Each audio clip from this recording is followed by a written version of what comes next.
Well, let's get more on this now with Professor John Ryan, a Research Network Fellow at University of Munich. Really good to have you back with us, Professor. Can I start with the IMF's latest critique of the UK government's proposed tax cuts? How unusual is it for the IMF to do that? And do you think it is their place to make such a comment?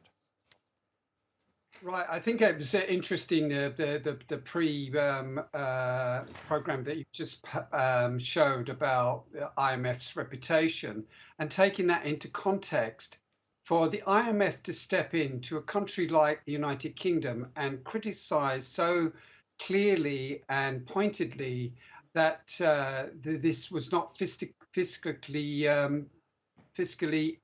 responsible action by the British government is a real damaging comment for the British government, and it's well justified because the British government has not been responsible in its budget. I won't call it a mini budget, it was like a proper budget on Friday last week. So I think that they were justified for many reasons that I could outline if you want to ask me in a following question. Yes, can you expand on that further? Why do you think the IMF is justified to make such a critique on a sovereign government's domestic policies? Right, because it's having international implications. It has yesterday, the Bank of England had to make a temporary bond buying program to stave off a material risk to UK financial stability, and this could have repercussions all over the global economy. And this came for gilts at around 20 to 30 years out, which are used by pension funds. And it became very clear as collateral demands were being made by investment banks that the pension funds in the United Kingdom were getting into serious trouble, and there could be some systemic risk.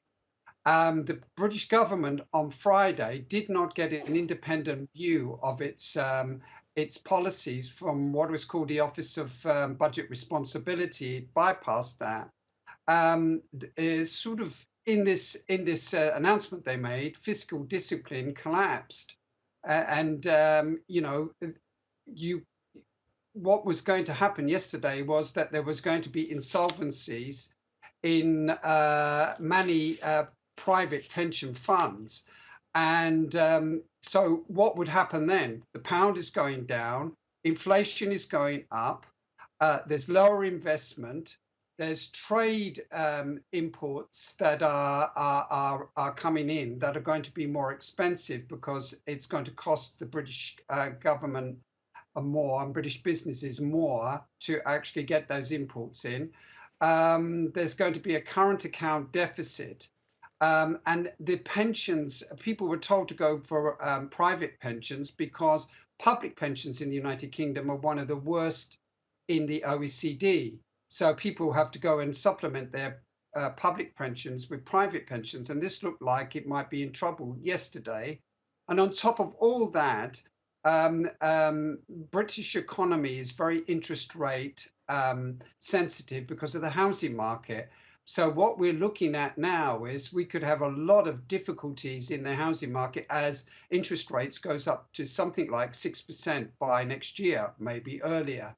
So all those reasons are the reasons that I think made the IMF